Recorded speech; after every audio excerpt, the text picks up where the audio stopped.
Hey guys, welcome back to the channel. If you're new here, I'm Anna. I'm a little bit spooky, and again, today, we're going to be talking about skin and complexion because I tried some new techniques, and just when I thought I had my skin routine down, my complexion, foundation, contour, concealer, powder, all that sorted, I tried something new, and whoa, what a difference it has made. We are doing underpainting. It's a little bit more of a modern take on it. I've been seeing some makeup artists on Instagram do this, and I was just very inspired to try it for myself. So I've been playing with it in the background for a few days, and holy moly, game changer. Also, not only does it look beautiful and wear super well throughout the day on the skin, it's easy. It's very easy and almost a little more foolproof, and gives you a little bit of grace when you're applying your makeup, because you could make so many corrections and fix things throughout the process. It's just very easy to do, in my opinion, and fun. I feel like you're painting a little bit. It's a very enjoyable process. So I know it can sound intimidating to underpaint, but actually it's way easier than what you think it is. Definitely give it a try. Please just give it a try and trust the process throughout it, because the results are stunning. And yeah, this is how my skin looks with everything all done, and I can't get over how seamless and smooth and blended and just perfected everything looks, and how just truly flawless. And it's like Facetune. This is Facetune at home. That's what this is. And I also think this is a technique that would benefit mature skin as well. Dry skin, oily skin, I think anybody could really use this technique and it would work wonders for you, because there's just so much customization you can do with it. Add in the color correctors where you need it, the coverage where you need it, and the shockingly little amount of product that you end up using at the end of the day, and just these thin, beautiful layers to create something so flawless is amazing. And that in turn gives you great wear time, way less creasing, caking, anything like that. It basically takes care of any issues like that. Like, I don't get creasing all around my mouth like I normally would. It has been just an amazing new technique for me, and I wanted to share it with you guys. So without further ado, let's get into the makeup.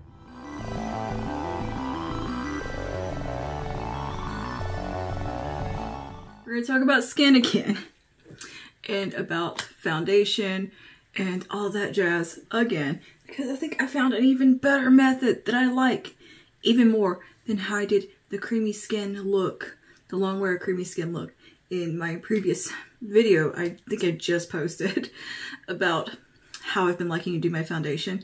I started experimenting a little more with underpainting, and oh my goodness, has that been a little bit of a game changer. Let's do that again today. I've already done all my skincare like I did in my previous video. I am wearing a different SPF that has a matte finish, and I can see a little bit of a cast from it. So ignore that. It will get covered. Don't worry. So I feel like my face looks a little bit like a purple cast compared to the rest of my body, but it'll all even out. Not a big deal. First thing I am going to do is prime my eyes, because I'm going to go ahead and do my skin first and all that, but I'm going to start with the eye primer so I can go ahead and conceal anything on my lids that I need to conceal and all that jazz. It's just a great little beginning step. And again, I've done all the skincare and got my brows on, so we can save a little time. So then my last video was a long one about skin, but I was going through all the steps in that one. And the skin prep steps are the same.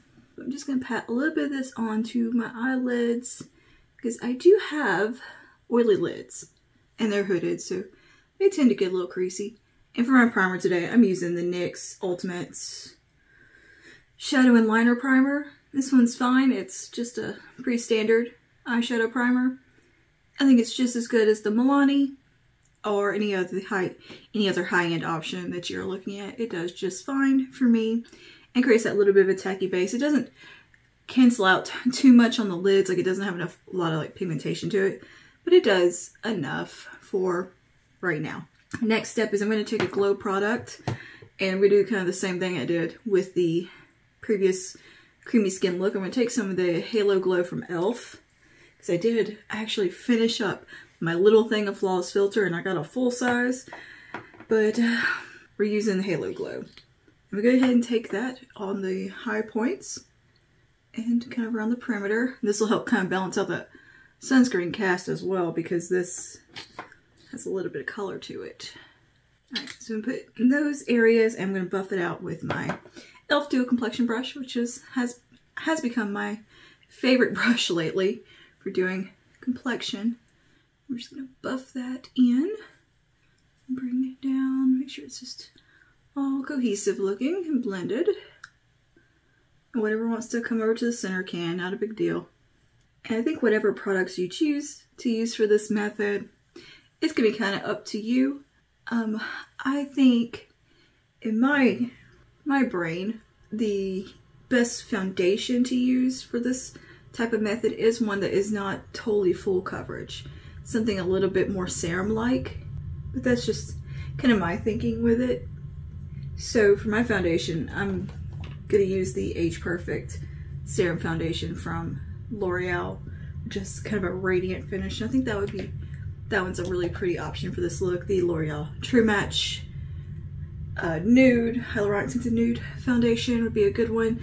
The True Match Super Blendable would do well for this. That is all buffed in. I think it kind of helped with that cast from the SPF, did it a lot better. Alright, and then T-Zone, we're going to take the Age Perfect primer just in the center of the face, anywhere that we want to be a little bit more mattified, pore filled, perfected, that kind of thing. So just kind of on the nose and right here on my inner part of my cheeks where I tend to get a little bit more pores or where I have a little bit more invisible pores. I like to kind of have a little bit more smooth appearance, and this will help mattify a bit too. I'm using a lot of stuff from the Age Perfect range just because I feel like it lends itself well to this look, and I pulled it out before I was really experimenting with this makeup style just because I wanted to use it again because I love the Age Perfect range from L'Oreal. I think it's beautiful products for any age. I don't think you have to have mature skin to use. It's just pretty products I think anybody could benefit from using. It's just marketing. So I do my chin. And another thing I noticed about this foundation and makeup technique of the underpainting, instead of putting on the foundation first and then putting everything over top, but doing everything underneath the foundation, is that I had way less creasing, like right here in my little creasy spot, and everything just set so beautifully because I used so much less product than what I typically use. And I didn't realize how little product I really needed, you know? It's really neat. And I also think it's a very good method if you maybe aren't good at blending your contours and concealers and stuff like that. This kind of is like a fail-safe and a really good way to ensure everything looks blended. And you can kind of have a heavier hand with the contour and not have to worry about it looking unblended because it just ends up blended. It's quite magical. And I've played with underpainting here and there, you know, doing my makeup, but I've never just really focused in doing everything underneath the foundation, like the concealer and a cream blush and all that. And the results were something. It was amazing. So next step, we're going to do some contour. I'm going to take my Milani liquid contour. Any kind of cream contour will work for this step. It could be a stick, it could be a potted, you know, like something like the Patrick Ta one, anything, putty, bronzer, whatever you think works for you. I'm just using this one because it's new to my collection and I'm just really enjoying it. And I think it's a pretty tone for this time of year where I want to look a little bit more like I see sunlight. And I don't have to be so careful with this method. So I'm just gonna go ahead and apply that where I would normally contour. I'm gonna go kind of heavy, but not like, I'm gonna go in. Like, I'm not being super delicate with it. Take a little bit right here. What's funny about doing your makeup like this is that you look kind of insane halfway through. Like you're like, oh gosh, what am I doing? This looks weird, but it comes together so well. It is definitely a trust the process type of application style, but the results are just so worth it. And it doesn't take any extra time to me than it would applying it any other way. Okay, and then I'm gonna blend this out. I'm gonna use a little contour brush. This is from a brand called, shoot, I cannot remember their name. Anisa, I think is what they're called, Anisa. And this is their crescent contour. It's a crescent shape. How neat is that? It's meant to like hug the cheeks. So I'm just gonna use that to buff this out a little bit. And go ahead and kind of blend it, or go ahead and blend it, but not sit there and perfect and perfect and perfect. I don't know, I feel like the foundation kind of just works to merge it all together. And it's just easy. So I'm just tapping that in. Again, you're gonna look a little wild until you're done blending and everything comes together. But for this step, we're gonna look pretty contoured. We're gonna look like a meme for a minute. Your friend's pulling up or whatever, and or your husband or somebody's asking, are you almost ready? And you're like, somebody's just got like a huge pile of bake on and contour and blended, and they're like, huh? You're gonna look like that for a little bit. And this is a neat technique because you can truly adjust each step to suit your skin type and skin tone and what you really need, and it's very customizable and easy to adjust everything. So if you're, you're oilier skin type, you can use more cream to powder type products.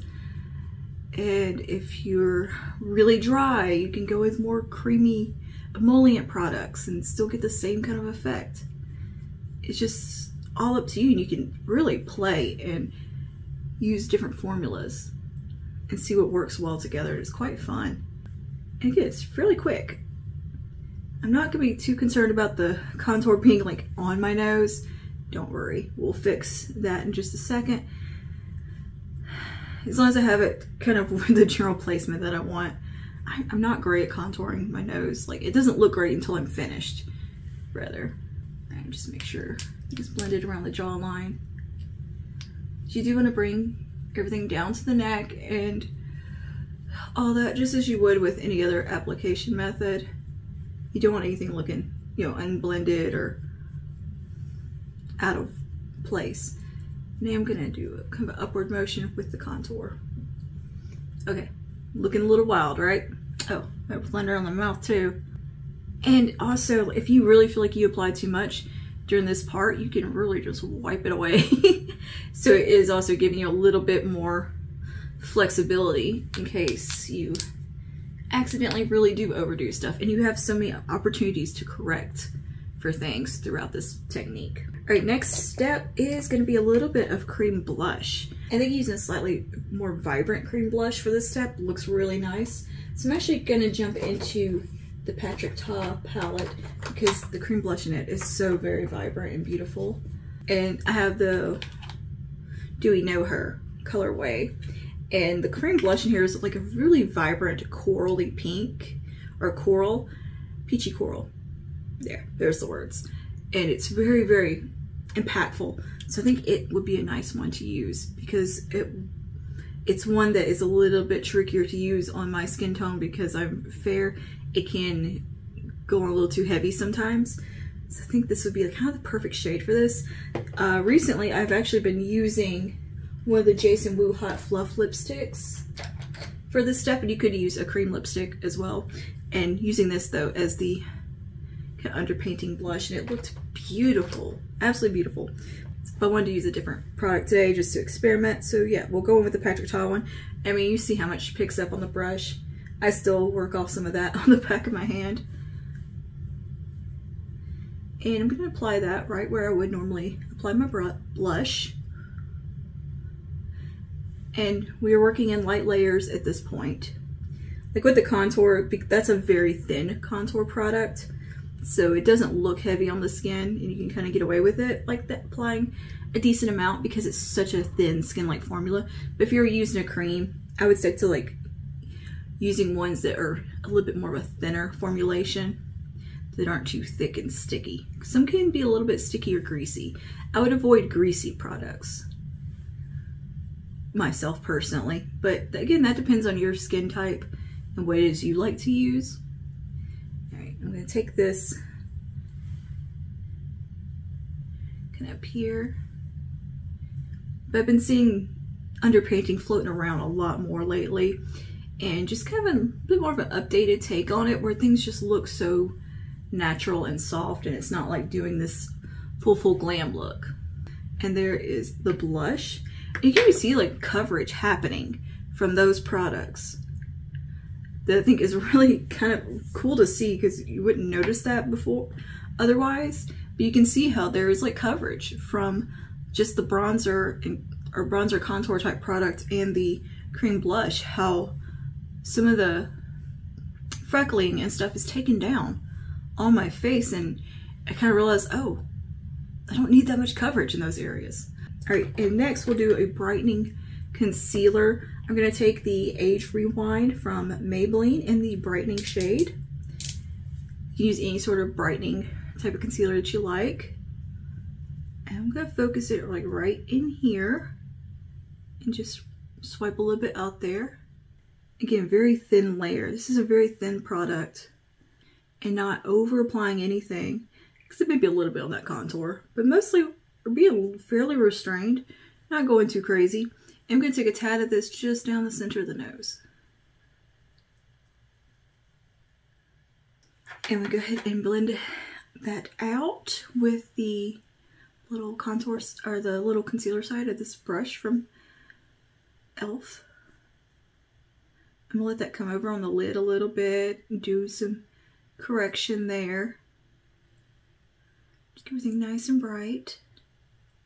If there's anything that needs spot concealing, I would use a concealer that matches my skin tone after the fact, just to like really conceal it well, or just before foundation maybe.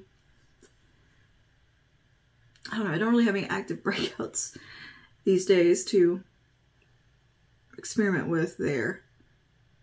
And when I do, I don't really worry about it being perfectly concealed, to be honest with you. I'm not that bothered by it. Everyone has breakouts. Everyone gets a pimple. It's to me, that's just not a big deal. I'm just gonna go ahead and let that diffuse down a little bit and really brighten up that inner corner. We'll tackle right here. All right, and then with a regular kind of more skin tone concealer that's not quite as brightening, we'll do a little bit more coverage where we need it. So like right in this area where I tend to get a little bit of darkness. This is the Age Rewind. No, this is the Age Perfect Radiant Concealer from L'Oreal. Just about everything for this look is drugstore except for the cream blush. And I could have made that drugstore. I didn't think about it. I just wanted to use the Patrick Ta one for some reason.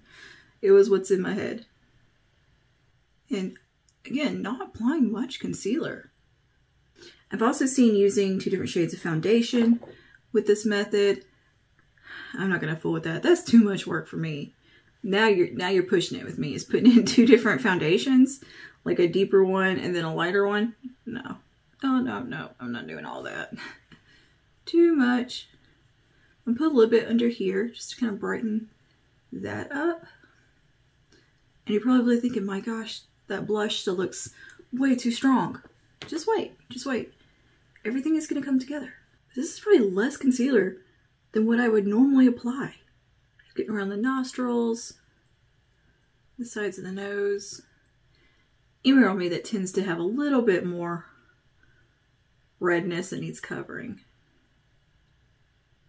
And really working it into the skin, patting it in, making sure it's very much at one with the skin. Nothing is sitting on top of the skin. Just working in small amounts and building as needed. Taking the larger side of this brush. And what's fun about this look is it also can give that beautiful creamy look that I like. Just depends on the finish of the products. And using such light layers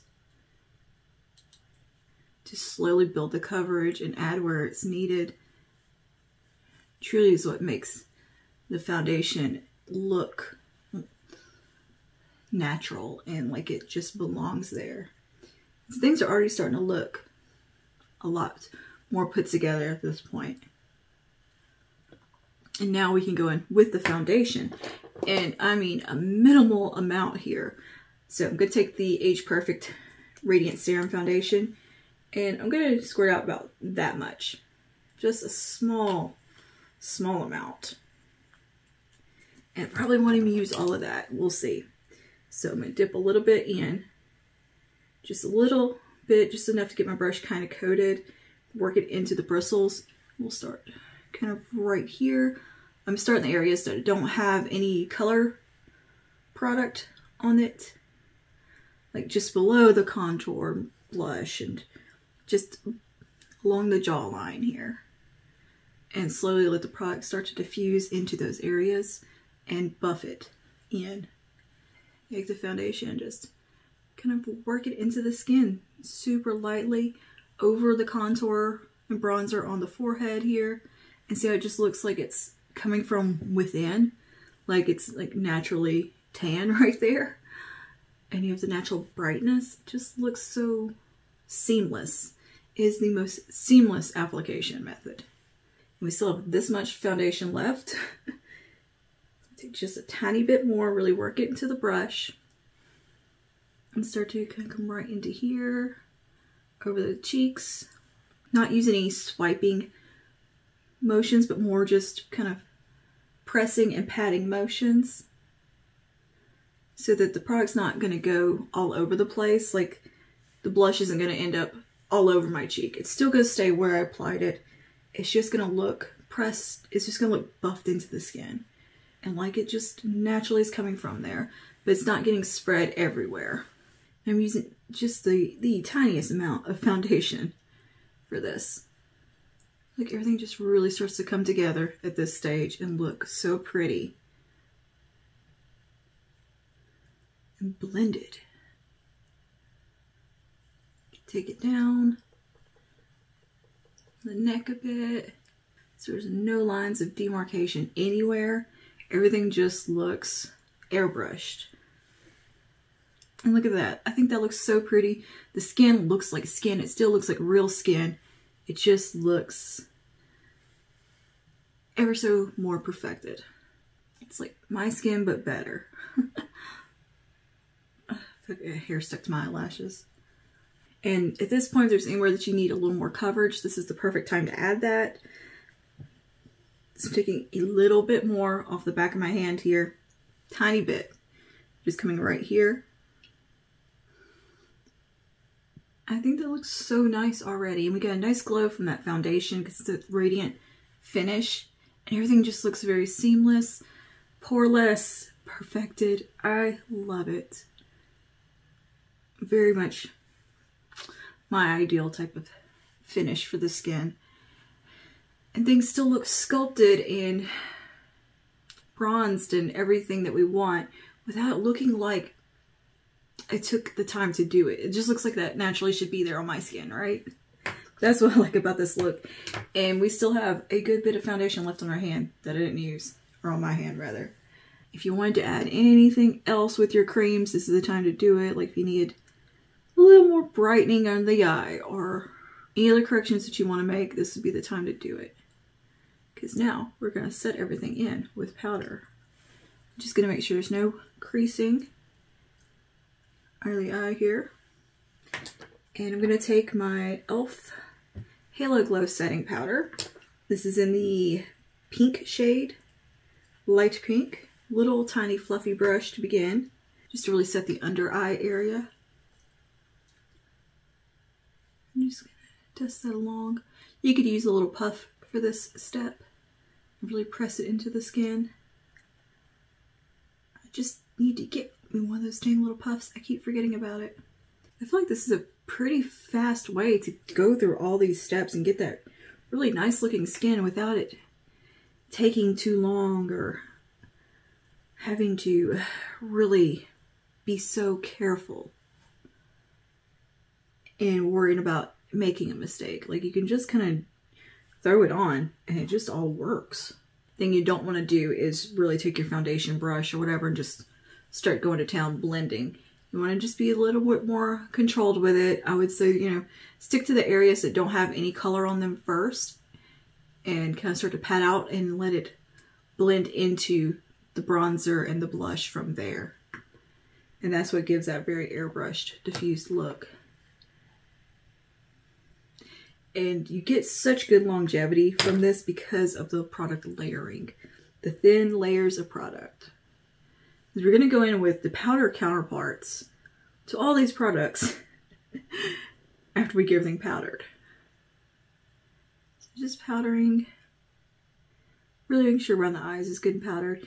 I get quite oily in this region, so I do like to make sure it's set nicely before I go in with anything else.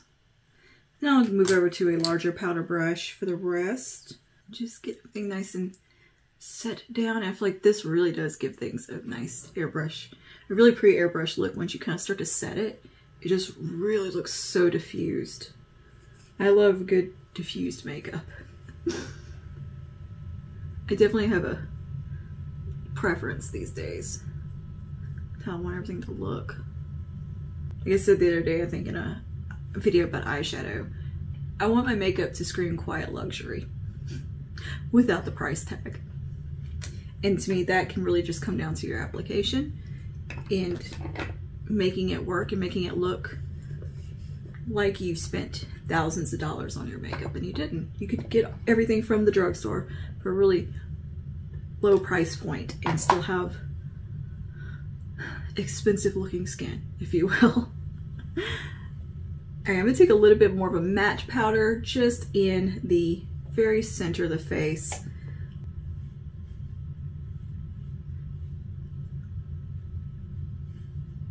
Okay, now we are done our setting powder. We can go in with our bronzer. For my bronzer today, what do I want to use? Bronzer, I'm just going to use this one from number 7. This is Golden Sand. It is a beautiful bronzer. I just don't think you can get it anymore, or they've repackaged one. If I find it, I'll link it below. I link everything these days below, so if you're ever curious about whatever's on my face, it is listed and linked below, and I've started actually categorizing it and organizing it a little better so you can find what you're looking for. I was a little willy-nilly with that before, just kind of sticking links down there, and now I'm like, no, here's all the skin items, here's all the this, here's all the that. I've taken the time to do it. Okay, so just clean this little brush off I used to apply my blush, and I'm going to go into the bronzer. I like this bronzer because it's not super flat either. It has just a nice kind of radiance to it, but it's not glowy, glowy, glowy. It's just satin. And tap that over where we bronzed before. This look isn't super duper sculpt. This is just adding that warmth and a little bit of shape to the face. We're not going ultimate sculpted with it. You could if you wanted to. I just like that kiss of warmth coming in. The other day I used my Nudegasm palette for this from Charlotte Tilbury, and it looked so pretty. This is one of those bronzers that's really hard to overdo. It's very softly pigmented and it's pressed really firmly in the pan, so it's very user-friendly. It's just a very nice shade for fair skin. And that locks in our bronzer. And of course you could reinforce that along the nose as well with a little eyeshadow brush. Just right here. I like contouring this little spot right there. And then right out here. Next, I'm going to go ahead and do some powder highlight. I didn't really do like a cream highlight step, but you definitely could do that. I mean, we did the e.l.f. that gives us some nice from within glow, but you could definitely like layer up a bit more of something like a Flawless Filter or any sort of cream highlighter on the cheeks and have that kind of coming through a little bit stronger if you wanted to. I just haven't thought about doing that. I might have to try that next time. But for highlight, I'm going to use this one from Wet n Wild. This is called the Hello Halo Blush Lighter. And I'm just going to swirl a little bit into both of these. I think that can work really pretty, but mostly we're going to use the highlight side. Barking at airplanes every day. Gonna make sure it's all worked together on the back or the palm of my hand. Pumpkin, you really distracted me. I'm just gonna tap a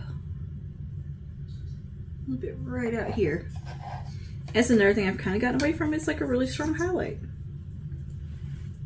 And just it being more of a wet, nice, kind of glossy look. This one you can definitely build up some intensity with if you wanted to.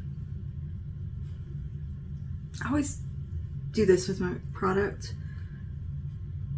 so there's not so much on the brush. It can really give you good control and help with over application. So you can build slowly. Now we are highlighted, we can go in with our blush. So I'm going to take the powder side of the Patrick Ta right here, which is the nice peachy shade, and we'll take that on the same brush. I'm just going to clean it off. All about using the same brushes these days too. And just knock some of that off and tap it on.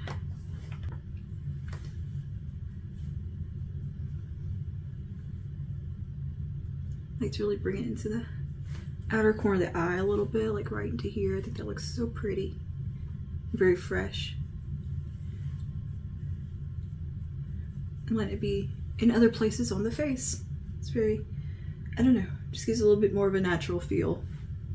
This looks like kind of a natural flush. Applying the highlight before the blush also can give a little bit more of a softer blend to the highlight, so it doesn't have any starkness to it, but you still have that glow there. This is a really nice trick, especially if you have a highlighter that is very metallic and can kind of look a little too much. This is a good way to kind of just take it down a little bit and give it a bit of a creamy look. So it kind of looks like a liquid highlighter. And now for our last step on the skin, we'll take some of a brightening light setting powder. I'm going to use the Revolution IRL. I'm just going to use the pressed part on top and just come right into here as a finishing powder step. Again, there's 1,000,010 products you could use for this as well. I also enjoy using Hourglass like ambient lighting powder for this. Just depending on if I used more matte setting powder. Since I use the e.l.f. Halo, no, the e.l.f. Halo Glow, this has a little bit of a luminosity to it. So I feel like if I went in with the Hourglass powder, it would just been too much. Too much. And of course brighten up the under eyes if we need to. Anything like that. I like to really make sure everything is locked in at this stage. And there we go. The skin feels set, but it doesn't feel dry. It doesn't feel tight. It doesn't feel matte. It has just a soft focus creaminess to it. And that is basically the skin done. You can go with your setting spray at this point and lock everything in. I'm taking a break from my setting spray because it's drying my skin out a little bit. So we're on a break for a minute. So I'm just gonna leave it at that. And yeah, that is the skin done. I'm gonna throw on a little bit of eyeshadow and lip, and we'll finish this look up, and I'll be right back. All right, now the makeup is all complete. I just threw on a quick eye look. I was just kind of playing with some colors and some shimmers and just going to town. But anyways, here's everything all together, finished up, and I can't get over how perfect the skin looks. Like, I took a picture of it a while ago. I put it up on the screen, completely unedited, just with the pro mode on my camera where it doesn't do any favors for texture or anything like that. There's no filtering on the camera, and you can see what it looks like. It looks face-tuned. It's so good. So yeah, this is my take on some underpainting for some natural, beautiful, face-tuned, perfect skin that will last you throughout a hot day even. And I think this makeup holds up really well and stays just this beautiful creamy finish. And of course you can touch up a little bit throughout the day if you need to with some powder. Nothing wrong with that. We all do it. I'm not concerned about having to touch up here and there. It's not a big deal. But anyways, this does stay pretty perfect looking for the majority of the day, I've found. And yeah, I just love the way everything comes out, the way my skin looks right now. And it's all due to just a slight change in layering and the order of which I put on the makeup. Who knew? Such small changes make such big differences. We've been learning a lot of that lately. So yeah, anyway, thanks for hanging out with me today. Let me know down below if you have any suggestions, questions, concerns, comments, whatever. Leave it down below in the comment section and I will get back to you. But yeah, that is all for today. Thank you for hanging out with me and I will see you guys in the next one. Stay safe and stay spooky. Bye now.